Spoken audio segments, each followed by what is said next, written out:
On a quiet evening in Dehradun's Silaki market, a young man stepped out for something as ordinary as buying groceries and lost his life.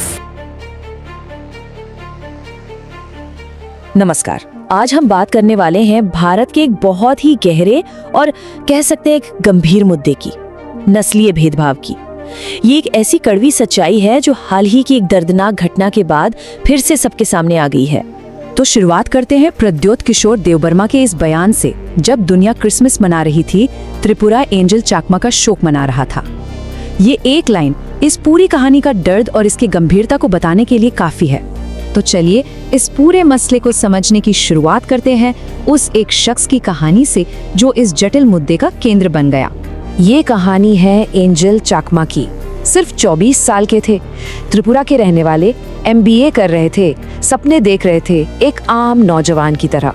अब जरा इस timeline को देखिए। 9 दिसंबर एक बाजार में नस्लीय टिप्पणी से बात शुरू होती है और देखते ही देखते एक जानलेवा हमले में बदल जाती है। एंजल के सिर पर धारदार हथियार और कड़े से वार किया जाता है। अगले 17 दिन वो ICU में जिंदगी और मौत के बीच झूलते रहे। शरीर का दाहिना हिस्सा पैरालाइज्ड हो चुका था। और सिस्टम का हाल देखिए। पुलिस ने पहले मामूली धाराएं लगाईं, जब मेडिकल रिपोर्ट बहुत गंभीर आई तब जाकर हत्या के प्रयास का केस बना। और 26 दिसंबर को एंजल ये जंग हार गए, तब जाकर कहीं जाकर केस को हत्या में बदला गया। सोचिए, एक मामूली कहासुनी कैसे एक जानलेवा हेट क्राइम बन गई। देखिए, एंजल पर जो हमला हुआ वो कोई आम झगड़ा या रोड रेज का मामला नहीं था। ये एक हेट क्राइम था। हेट क्राइम मतलब एक ऐसा जुर्म जो सिर्फ इसलिए किया जाता है क्योंकि सामने वाला किसी खास नस्ल, धर्म या समुदाय से है। एंजल को सिर्फ उनकी पहचान की वजह से निशाना बनाया गया। तो अब सवाल ये उठता है कि ये नफरत आती कहाँ से है। चलिए अब इस विश्लेषण के दूसरे हिस्से में चलते हैं और समझते हैं कि कैसे भाषा, हमारे शब्द किसी को पराया बनाने का एक हथियार बन जाते हैं और यही फिर ऐसी हिंसा को जन्म देती है। ये एक बहुत सीधा और जरूरी सवाल है। आखिर क्यों भारत के ही नागरिकों को चिंकी या चाइनीज जैसे शब्दों से बुलाया जाता है अपने ही देश में? इसके पीछे की जो मानसिकता है उसे समझना बहुत जरूरी है। इसका जवाब है फिनोटिपिकल रेसिज्म। ये एक बड़ा सा शब्द लग सकता है पर इसका मतलब बहुत सीधा है। मतलब किसी के साथ सिर्फ उसकी शक्ल सूरत, उसके नैन नक्श के आधार पर भेदभाव करना। क्योंकि नॉर्थ ईस्ट के लोगों के फीचर्स ईस्ट एशिया के लोगों से मिलते जुलते हैं, तो मेनलैंड इंडिया में कुछ लोग उन्हें अपने ही देश में बाहरी या विदेशी मान लेते हैं। और ये फर्क देखिए कितना बड़ा है। एक तरफ ये नस्लीय शब्द हैं जो उन्हें विदेशी, दुश्मन देश का, यहाँ तक कि कोरोना जैसा बायोलॉजिकल खतरा बताते हैं, और दूसरी तरफ हकीकत क्या है? हकीकत ये है कि वो भारतीय नागरिक हैं, हमारे ही देश के छात्र हैं, प्रोफेशनल्स हैं, हमारे हमवतन हैं। और बात सिर्फ चिंकी या चाइनीज पर नहीं रुकती। मोमो या चाउमीन बुलाना ये सुनने में किसी को मजाक लग सकता है, पर ये मजाक नहीं है। ये किसी इंसान की पूरी पहचान को एक खाने की प्लेट तक समेट देना है, उसे ऑब्जेक्टिफाई करना है। ये एक तरह का अमानवीयकरण है। तो ये तो हुई मानसिकता की बात, पर सवाल ये है कि ये मानसिकता समाज में पनपती कैसे रहती है। चलिए अब देखते हैं कि हमारे कानून और हमारी शिक्षा व्यवस्था में ऐसी क्या कमियां हैं जिनकी वजह से ये नस्लवाद खत्म ही नहीं हो पा रहा। समस्या की एक बहुत बड़ी जड़ हमारे कानूनी ढांचे में है। एक लीगल वैक्यूम है, एक खालीपन है। जब हेट क्राइम्स के लिए कोई मजबूत स्पेसिफिक कानून नहीं होता तो इन नफरती हमलों को अक्सर साधारण मारपीट या झगड़ा मानकर कमजोर कर दिया जाता है। अब जरा इस टेबल पर नजर डालिए। 2014 में एक बेजबरुआ कमेटी बनी थी। उसने साफ साफ सिफारिश की थी कि नस्ली टिप्पणी करने को एक अलग गंभीर अपराध बनाया जाए, जिसके लिए नई धारा 509A बने। पर हुआ क्या? 2023 में नया कानून आया, भारतीय न्याय संहिता यानी BNS, और उसमें ये सिफारिश गायब थी। मॉब लिंचिंग के लिए तो कानून आ गया, जो अच्छी बात है, लेकिन नस्लीय आधार पर किसी एक व्यक्ति को टारगेट करने वाले अपराधों के लिए आज भी कोई सीधा सख्त कानून नहीं है। ये एक बहुत बड़ी नाकामी है। कानून के बाद अब आते हैं शिक्षा पर। हम सब ने स्कूल में इतिहास पढ़ा है ना? क्या पढ़ा है? मौर्य साम्राज्य, गुप्त साम्राज्य, मुगल वंश, ब्रिटिश राज और आजादी की लड़ाई। बिल्कुल सही। लेकिन क्या हमें कभी अहोम साम्राज्य के बारे में पढ़ाया गया, जिन्होंने 600 साल तक राज किया और मुगलों को 17 बार हराया?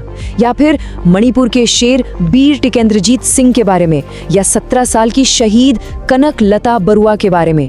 जब हम अपने ही देश के एक पूरे हिस्से के इतिहास को किताबों से बाहर कर देते हैं, तो हम एक ऐसी पीढ़ी तैयार करते हैं जो अपने ही देश के लोगों से अनजान है, और यही अज्ञानता आगे चलकर नफरत और भेदभाव की जड़ बनती है।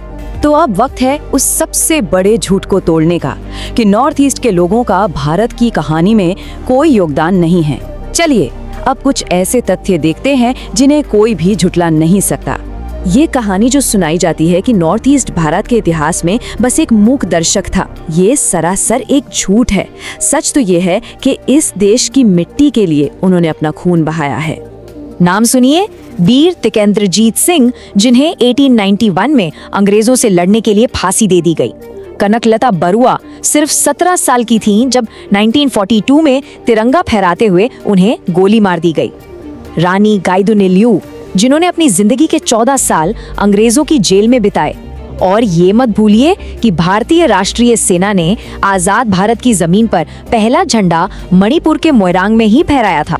और बात जब देश की सुरक्षा की हो तो चाइनीज वाला ताना और भी ज्यादा खोखला और शर्मनाक लगता है। क्यों? क्योंकि कारगिल वॉर के हीरो महावीर चक्र विजेता कैप्टन केंगरू से एक नागा योद्धा थे।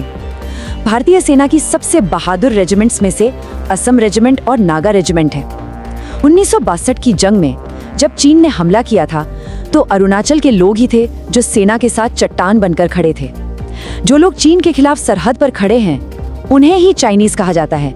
इससे बड़ा पाखंड क्या होगा? और यही हमारे समाज का गहरा पाखंड है। जब मैरी कॉम या मीराबाई चानू मेडल जीतती हैं तो हम सब टीवी पर तालियां बजाते हैं, जश्न मनाते हैं। लेकिन जब उन्हीं के भाई बहनों को सड़क पर गाली दी जाती है तो हम चुप हो जाते हैं। तो इन सब बातों के बाद अब आते हैं सबसे जरूरी हिस्से पर, एक संदेश पूरे राष्ट्र के नाम। ये एक संदेश है भारत के हर एक नागरिक के लिए। पहला, हमें पहचानिए। हमारे चेहरे किसी विदेशी मुल्क के नहीं, भारत के उगते सूरज के चेहरे हैं। दूसरा, इन शब्दों को रोकिए। चिंकी जैसे शब्द मजाक नहीं, ये हिंसा हैं। और तीसरा, भारत के विचार को अपने दिल में इतना बड़ा कीजिए कि उसमें देश के सारे लोग समा सकें। और प्रधानमंत्री से, देश के नेतृत्व से ये एक सीधी अपील है। 4 बातें। पहली, कानून में बदलाव कीजिए। बीएनएस में संशोधन करके नस्लीय टिप्पणी को एक सख्त गैर जमानती अपराध बनाइए। दूसरी, शिक्षा बदलिए। नॉर्थ ईस्ट के इतिहास को हर स्कूल के सिलेबस में अनिवार्य कीजिए। तीसरा, बोलिए। देश के सबसे बड़े मंच से इन नस्लीय गालियों की सीधी निंदा कीजिए। और चौथी, न्याय सुनिश्चित कीजिए। एंजल चाकमा के कातिलों को सजा दिलाने के लिए मुकदमे में तेजी लाई। और आखिर में बस एक सवाल जो हम सबको खुद से पूछना है, पूर्वोत्तर हमारे लिए सिर्फ एक सरहद है जिसे सुरक्षित रखना है, या वहाँ रहने वाले लोग हमारे अपने नागरिक हैं जिन्हें संजोकर रखना है, जिन्हें प्यार देना है? इस सवाल का जवाब ही हमारे देश का भविष्य तय करेगा।